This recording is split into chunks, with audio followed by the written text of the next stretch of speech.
For today's episode ay balik na tayo sa van life and camping. At ang destinasyon natin ngayong araw na ito ay pupunta tayo ng Isabela.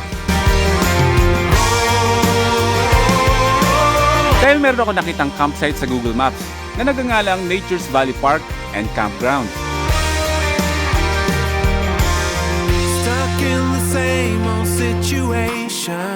Kaya sit back, relax, at pagsama-samahin na ang buong pamilya. Dahil nandito na si Boy P, muling magpapakalma. Maaari, dadalhin ko talaga lahat eh. Kahit kayo mga first timers, depende. Gawin nyo lang anong gusto nyo. Kung gusto nyo dalhin nyo lahat. Kung hindi naman, minimalist lang, why not? Walang masama, walang bawal. As long as magiging masaya ka sa gusto mo at gagawin mo. Correct. Some say live and let live. You care enough to be free. Keep on no matter come what may. Meron? Meron. 100, dalawa.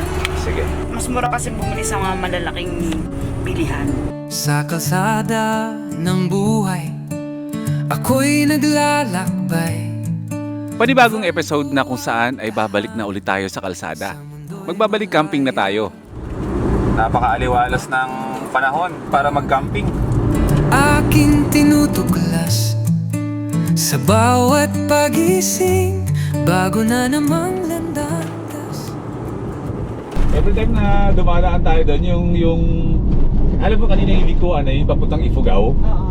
Every time na dumadaan tayo doon, kahit na hindi naman tayo pupuntang Ifugao, parang yung manibela ng sasakyan, parang gusto ko laging iliko para pumunta ng Ifugao. Kaya ba ni Baton? Kaya hindi mo ito papuntang Ifugao. Nakapunta na ng Ifugao ito ah. Oo nga pala. Oo, next natin. Next natin Ifugao tayo. Oo. O sige. Pero yung Baguio natin, huwag kalimutan kasi mga kaibigan natin sa Baguio nag-aantay sa atin. Okay mga first timers, welcome back to another van life and camping episode. Na-miss niyo ba ang camping? Kung nami-miss niyo ang camping, how much more kami? Ang tagal namin hindi nakalabas ng Alitap-Tap Base Camp. Siguro mga inabot kami ng mahigit isang linggo na yung mundo namin ay nasa Alitap-Tap Base Camp lang din. Kumbaga, diyakap namin yung feeling na parang we're home, we're back, parang ganyan. Masarap ulit sa pakiramdam na nakabalik tayo dito. Pero ngayong araw ay magka-camping na tayo. Adventure, papunta dun kung saan tayo mag-stay overnight. Siyempre kasama natin ang ating mini camper van, ang pinakamaliit na camper van sa buong mundo, ang Suzuki Every Wagon na pinangalanan natin na si Watod. Sa mga bagong first timers dito kung bakit Watod ang pangalan nating camper van, ang ibig sabihin ng Watod sa salitang Aklanon ay gala. Isang oras at kalahati yan mga first timers papuntang Candon, Isabela. So hopefully makuha natin ng isang oras at kalahati. Kung hindi man, di okay lang din naman kasi maaga pa naman eh. Sorry, hindi pala Candon, kundi Cordon, Isabela. Naglalabasan na ngayon yung mga yung mga ganyan. Oo. Parang ngayon ba yung simula ng Oo. Campaign na. campaign. Oo. At habang bumabiyahe, nakita namin itong lugar na pwede mag-car wash ng mga sasakyan. Ang gagamiting tubig ay galing sa tuburan. Hugasan muna natin si Watod dahil napakadumi. Sayang merong car wash dito. Do it yourself car wash, which is very common dito pagdating sa Nueva Vizcaya. Bakit? Marami kayong madadaan ng mga ganito. Yung literal na car wash na meron tayo sa Maynila, wala gaano dito. Puro ganito. Walang hulog-hulog. Wala lang hulog-hulog. Ano lang to? 40 pesos lang. Linisin mo yan na maigi. Only water yarn. Maliban sa nakatipid ka na, malilinisan mo talaga na mabuti ang sasakyan. Dahil only water ito. Hindi ko alam bakit gustong-gusto mo madumi siya. Ewan ko, meron akong satisfaction na nakikita ng madumi yung sasakyan kasi nga dahil nga ginagamit natin siya outdoor. Parang tuwing nakikita ko siya na madumi, parang masarap sa pakiramdam na ginagamit ko talaga yung sasakyan kung saan siya nararapat, so saan siya binuuba. Lagi tayong nasa outdoor di ba? Oo. So the more putik, parang the more satisfaction na meron. Mahal, pag hindi tumakbo, ano plataforma mo? Sa election. Oo. Gagawin kong camping capital of the world ang Pilipinas. The chillest country in the whole world. Wow! Boydi, para sa Senado! isa sa mga katanungan kung saan kami nagsi-CR, syempre sa mga ganito. Pay CR. Pero napansin ko na parang may mali sa presyo. Mali yung presyo ng ano nyo? Yung presyo sa CR. Mali daw yun. 5 pesos ihi. 10 pesos dumi. Dapat yung dumi, 15 pesos. Kasi wala namang dumi na hindi umi. Tara! Marunong ka pa. Ano ba ba dito? Nagsabaran dyan. Nagsabaran. Ah, yes. Shoutout po dito sa ating iniktuan para makashout kami ng Gcash tsaka na paglilinis naman ng car ba natin. Okay, tara. Salamat po. At pagkatapos mag-car wash, tumuloy na kami sa biyahe. 7 ibilin. Yellow. At dahil ang Isabela ay kadugtog din ng Nueva Vizcaya, lahat ng mga mountain ranges dito ay halos pare-pareho lang. At magaganda rin ang mga daan. Cobra. Laking kayo, Cobra. Isabela. Malalaman mo talaga kapag nasa Isabela ka na. Yan ang kitang-kita mo. Naalala ko dati nung dumaan kami dito, North Loop, tsaka Philippine Loop. Babakbakan talaga kami dito. Talagang parang mga ano kami nun eh. Mga langgam sa kalsada. Ay, meron kakanan sa May kakananan tayo.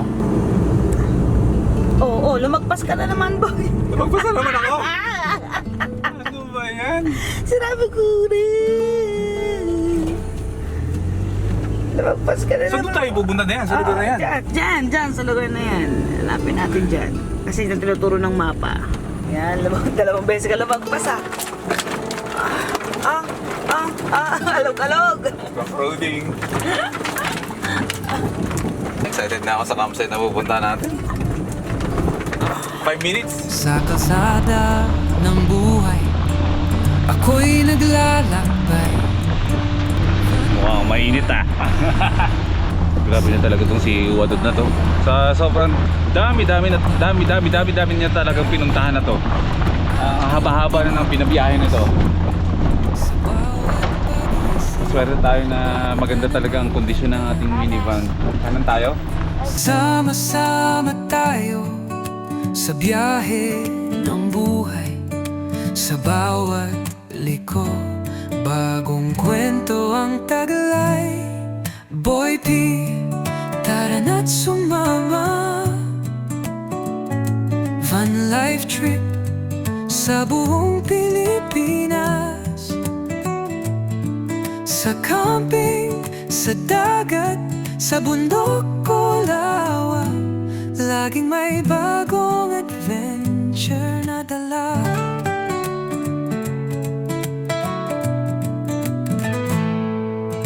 Sa init ng araw o sa ulan na bumuhos, walang makakapigil, gala na di matatapos. Kasama si Prisya, simpleng buhay ay saya. Sa tindi ng biyahe. Pagkahanap ng spot, Dito na tayo. set up agad. Yung napuntahan pala natin mga first timers ay ano to, resort na campsite. May mga nag-video ka dyan, pero all goods na naman. Basta ang importante ay yung space natin dito ay maayos, merong lilim at sigurado ay malamig to mamayang gabi. Tingnan nyo. Di ba? Ano yung CR, malapit na din sa atin. So tama lang na dito tayo pumesto sa may dulo-dulo. Maganda yung lugar. Medyo parke lang siya. Maraming activities ba maliban sa camping. May swimming pool dyan, pwede yata mag-fishing. Maraming activities na pwedeng gawin dito sa resort and campsite na pinuntahan natin. And campgrounds kung tawagin. So magsiset up lang ako dito. Set up natin sa roof tent tayo matutulog ngayong gabi para makapagpahinga tayo ng maayos. Thank you. Sa tuwing magsiset up ng roof tent, gusto ni Prisya na siya na lagi ang gagawa nito. Huwag na tayo mag-side owning, mahal, no?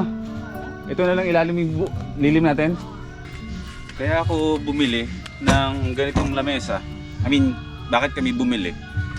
Ay para magkaroon ako ng maayos na editing table. Kasi nga, sabi ko noon, not all the time naman eh, maraming ginagawa sa pagka-camping.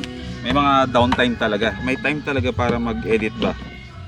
So, isa yun sa mga struggle ko, yung makapag-edit ako ng maayos kasi nga masikip yung camper van eh. Dati may lamesa yan sa loob pero tinanggal ko na kasi para makabawas ng bigat. Uy, tiyok na yun, nag-video ko kaya. Tapos ito na rin yung dala namin upuan na palagi para mas nakakaupo ng komportable. Malaki lang siya pero napakagaan na upuan to.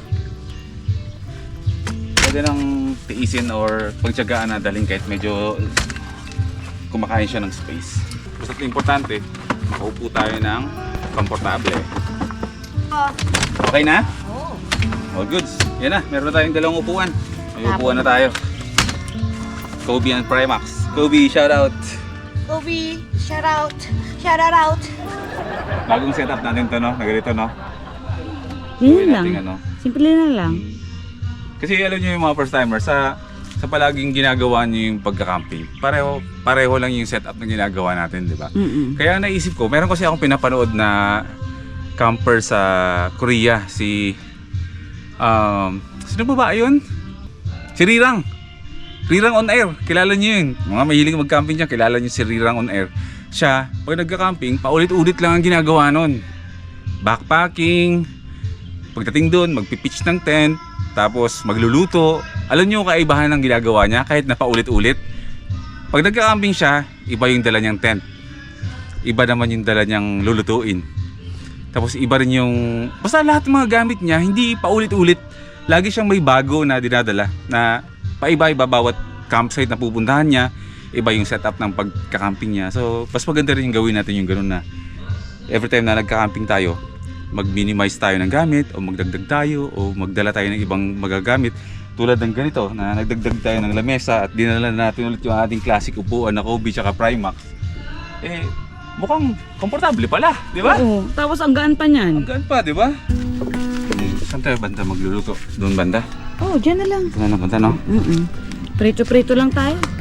Wala na ihaw-ihaw. Mabilisan lang, no? Oo. Ito lang. Simple lang yung dala namin. Manok, baboy, tapos gulay. Tapos isang box na lang kami. Oo. Yan lahat ng mga kakailanganin namin ngayon sa overnight. Diyan na. Yan Oo, yung isa na lang, no? isang box na lang. Hindi naman kasi natin lahat nagagamit talaga eh, no? Hindi ako to si Props eh. Alam mo yun, yung parang kahit hindi naman kailangan, dinadala ko. Oo. Buti nga ngayon, nakinig ka na rin sa akin eh. Kasi hanggat maaari, dadalhin ko talaga lahat eh. Para alam mo yung aesthetic kasi, pag sinet-up mo kasi, Ang ganda eh. ang ganda Oo. tignan. Pero depende sa atin eh, depende sa mood. Kahit kayo mga first timers, depende. Gawin nyo lang kung anong gusto nyo. Lalaman nyo naman kung anong kakailangan nyo kung bubiyahe kung Oo. magka-camping kayo. Kung gusto nyo dalhin lahat, dalhin nyo lahat. Kung hindi naman, minimalist lang, why not? Walang masama, walang Correct. bawal. As long as magiging masaya ka sa gusto mo at gagawin mo. Correct. Mayor TV, sorry! Regalo niya to eh. Regalo o ano mo? Inarbor mo, pinilit mong kunin. Narbor. Binigay naman ng taos puso Talaga ba? na may kasamang hiya. Hindi niya ako matanggihan eh. Love you, Mayor. Hala! Wala tayong kumot, mahal. Patay tayo. Okay lang nun. E di yakap.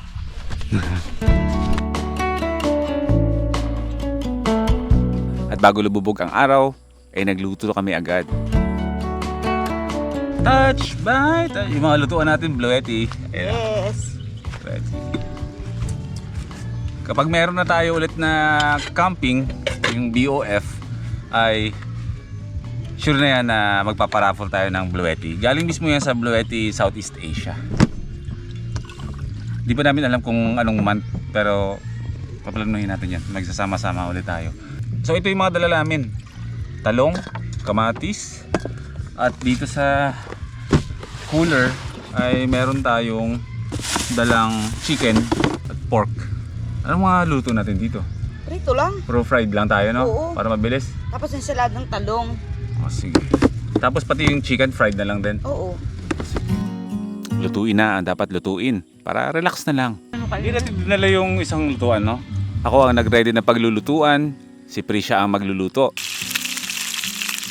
Yun, sakit. Pero dahil takot sa talsik ng mantika, ako na muna. Napakadami nating ulam. Alin? Hanggang bukas na yan, huwag ka mag-alala. Hanggang bukas na to. Yan. Saladang talong. Yes. Kahit na ano siya, resort siya, gusto ko yung aura nung ano man, nung lugar. Ikaw ba? Oo, kasi parang resort siya pero mapipil mo pa rin yung gusto mong makuha sa camping. Diba? Oo. May area doon na magkakaroon ng mga activity pero dito sa area na to, Car camping talaga siya. car camping. Malilim, hindi mainit. Tayo nga lang dito eh. Diba? Oo, kita niya. Oo. Diba? Hindi niya kalilim. Dun. Yung mga available kubo, house. At para ma-maximize namin ang lugar, in fairness naligo na rin kami sa pool. Sarap. Hindi ko na matandaan kung kailan ako na huling naligo sa pool.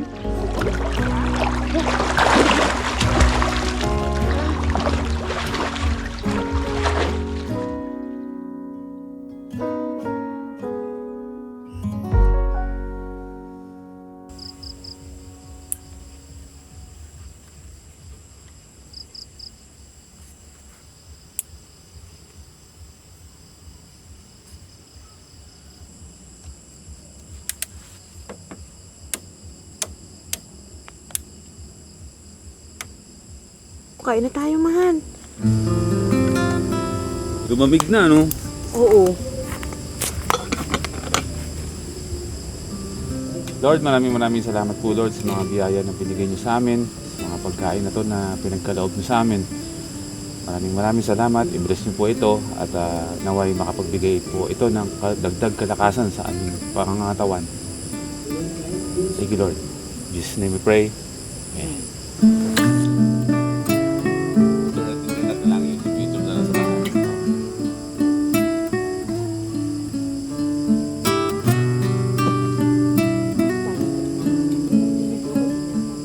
Tayo na lang magtitira dito. Tama ba? Hindi.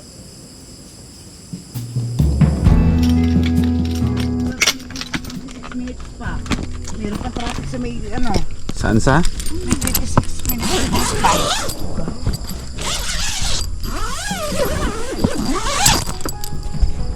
Medyo mainit Mag-ipugaw tayo. Ha? Mag-ipugaw. Ifugaw? Uwi muna tayo bukas sa base camp. Ayos natin mga bibit-bitin natin kasi gusto ko 2 to 3 days tayo doon. So, pwede. Diba? May spot naman doon na pwede mong tulugan. Yun nga. O sige. Gusto ko ipugaw tayo. Okay. Next. Ha? Alright. Okay. Very good. Alright. Doon tayo matulog sa pagising mo Rice Terraces. Pwede doon. Malamig doon? Malamig doon. Ayun. Lugar ng Cordillera. Oo. Yung mga lamig sa Baguio, sa Mountain Province. Kaya nga. Ifugao. Di ba malalamig yan? Bumababa sa atin. Kaya ganoon. Pati Mount Pulag nandun nga. Mount Pulag. Sige, sige, mahal. Napaka-random lang ng aming usapan, no? Ganun talaga. Yung mga bagay na hindi na masyadong pinagdidiskusyonan pag alam yung pareho na yung mga bagay na alam nyo, nagpapasaya sa atin, di ba? Hindi siya mahirap desisyonan gawin. Pagka, yun nga, sabi ko, follow your happiness. Hindi kayo magkakamali. Stay tuloy nyo lang, gawin nyo lang yan. Init. Kung doon naman tayo Matanggal matutulog, ka muna nito. kung doon naman tayo matutulog sa baba, mas mainit. Oo. Pero may fan kasi nandun yung Bluetti. Oo nga, no? Pero Tapos kasi, meron ka naman net, diba? oo. Dito lang tayo. Doon na lang tayo. Oo, hindi natin kakayanan dito. O, siya baba. Kaso masakit sa likod yun eh. Masakit nga. Dito lang tayo. O, dito na lang. O siya, good night na yung mga first timers. Magkita tayo bukas pagising. Tiwala lang. Lalamig din niya, madaling araw. Lalamig din to. Huwag lang tayong gagalaw, mahal. Oo nga eh. Yan ang sikreto para hindi tayo pagpawisan. Okay? Good night mga first timers. Kita kits bukas. Good night. Good night.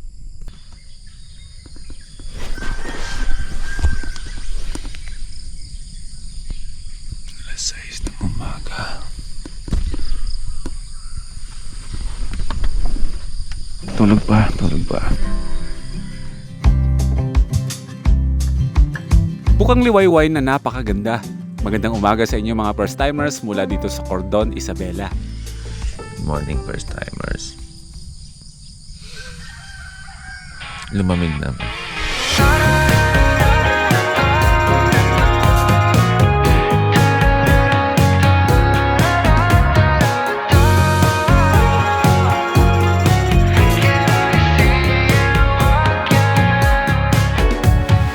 In the air, I can see the magic in the air. There's something about you, it's making me feel so unusual. And tonight, I'm brave enough to say that I want you to stay. 'Cause this kind of love and that we share is so unusual.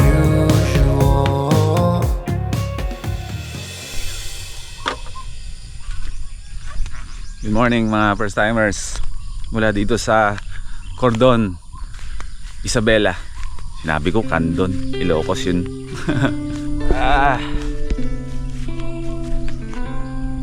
Grabe yun, no? Napakaganda nung sunset na natunghayan natin, na nasaksihan natin, pagising natin. Paputol-putol ang tulog natin. Kasi nga dahil mainit. Pero mga around 3:30 yata ng madaling araw ay lumamig na ang klima. Nag-aagawa na kami nung sapi namin ginawa namin kumot ni Prisha. Si Prisha tulog pa. Mamaya pa yan, hindi ko pa muna gigisingin yan para makabawi ng tulog. Kasi ako ay nakakaidlip na kagabi, pero siya ay hindi talaga siya makatulog. Maganda pa rin ang experience natin. Nakatulog pa rin naman tayo. At medyo malalim na rin yung tulog natin nung lumamig na yung panahon, yung klima. Ako naman kasi to na kahit maaga ako matulog, mga 4:30 or 5 AM, kising na ako niyan. Kahit sabihin mo matulog ako ng after midnight, talagang 5:30 gising ako. Maaga talaga ako nagigising. Ang stay natin dito is overnight lang naman. Pero tutuloy tayo sa mga next na biyahe para ituloy yung ating pag-adventure, ating pag-road trip at ating pag-van life and camping. Pero kailangan namin muna bumalik ng Alitaptap Base Camp para kunin yung mga ibang gamit na mga kulang. Kasi nga sa sobrang pagiging minimalist ko nung umalis, yan tuloy. Pati yung mga bagay na maliliit na napakahalaga is nakalimutan. Kaya medyo nahirapan tayo. Samahan niyo muna ako maglakad-lakad dito. Actually kahit saan pala pwede mag car camping dito sa taas malawak din pala talaga. Yung nga lang mas masarap yung spot natin kasi nasa ilalim ng mga puno ng kahoy. Pero kahit dito meron dito pwede rin car camping dito. Yung nga lang pag tirik na tirik yung araw tostado ka dito. Pero gaganda ng mga spot diba? Napakasarap. Wala ako ibang marinig ngayon kundi ang huni ng mga ibon-ibon. Napakasarap sa isipan. Ang laki na naitutulong sa atin ng kapayapaan, alam nyo ba mga first timers? Sa totoo lang. Kaya nga yung bago nating motto ngayon no? Payapang kapaligiran, payapang puso at isipan. Tapos na tayo dun sa simpleng pamumuhay, simpleng pangangailangan. Pero tandaan nyo yan, yung mga sinasabi ko na yan, yung mga motto natin na yan. Kasi dadating ang panahon na babalikan natin isa-isa lahat-lahat ng mga nagiging motto natin sa buhay dito sa mundo natin. Una, number 1, simpleng pamumuhay, simpleng pangangailangan. Ang ibig sabihin ng simpleng pamumuhay at simpleng pangangailangan hindi naman kailangan sobrang simple na literal na tipong pagdating kunwari. For example, pagdating sa sarili ay tinitipid mo na yung sarili mo. Hindi ganon. O pagdating sa pagkain, tinitipid mo na yung pagkain para sa sarili mo. Hindi ganon. Ang ibig sabihin ng simpleng pamumuhay at simpleng pangangailangan is hindi nawawala yung pangarap, hindi nawawala yung sipag, hindi nawawala yung grind sa araw-araw na yun yung source ng kung paano natin ipoprovide yung mga pangangailangan natin sa araw-araw, pang-personal at pang-pamilya. Paikliin natin. Simpleng buhay, simpleng pangangailangan. Masipag ka, may ipon ka, may resources ka, pero mas pinipili mong hindi gumastos na malaki. Para malaki ang naisisave mo, para sa sarili mo at para sa pamilya mo. And then yung pangalawang motto natin ngayon is payapang kapaligiran, payapang puso at isipan. Tulad na nakikita nyo ngayon, payapang lugar, which is nakakaranas tayo ngayon ng kapayapaan ng puso at isipan. It's a choice, mga first timers, ang ilagay ang sarili nyo sa payapang lugar para magkaroon kayo ng katahimikan ng puso at isipan. It's a choice, nasa sa inyo yan. Hindi yan kusang dadating na gusto ko ng kapayapaan para wala kang ginagawang effort para maramdaman o malagay yung sarili mo sa ganong klaseng kinakalagyan. It's a choice, it's a decision, mga first timers, para makuha ninyo yung kapayapaan na gusto ninyo. Okay? Magandang umaga mula dito sa Cordon, Isabela. Tutuloy tayo sa biyahe natin. Alas 8 na ng umaga at kailangan ko nang gisingin si Prisha. Gising na? Anong plano natin? Ito tayo. Para makapag-ready tayo ng mga bibili natin pa Ifugao. Maikling biyahe lang, tapos nakakapagpahinga kami, nakakapagpahinga ako, nare-relax kayo dyan sa mga TV nyo habang kayo ay nanonood after nyo maghapunan or during hapunan. Hindi, mas maganda panoorin si Boy first time after ng hapunan, yung sama-sama na yung, yung pamilya, upo kayo. Na-imagine ko yan, alam nyo mga first timers, lalo na alam ko na ang nanonood sa akin majority is yung mga pamilya. Na-imagine ko yan kung ano yung mga itsura niyo every time na nanonood kayo ng mga vlogs ko na sama-sama ng pamilya, nanay, tatay, mga anak, nakaupo sa couch, sa sala set ninyo habang nanonood kayo sa mga TV ninyo bago kayo magsitulog. Yan. Na-imagine ko yan, mga first timers. Kaya every time na ako ay nababate o nakikita ko yung mga first timers na pamilya, sobrang happy ako kung alam nyo lang na nakikita kayo sa personal talaga. Actually kayo lahat ng mga first timers, happy ako kasi andun yung connection eh. May connection tayo, mayroon tayong heartstrings na tinatawag na kahit hindi tayo nagkikita. Yun nga sabi ko, sa TV lang yung ano natin, yung interaction natin, doon lang tayo nagko-connect, pero meron tayong mga heartstrings na tinatawag. Alam nyo ba yung heartstrings, mga first timers? Yun yung, hindi naman literal na tali, pero parang merong something na nagko-connect sa atin in between.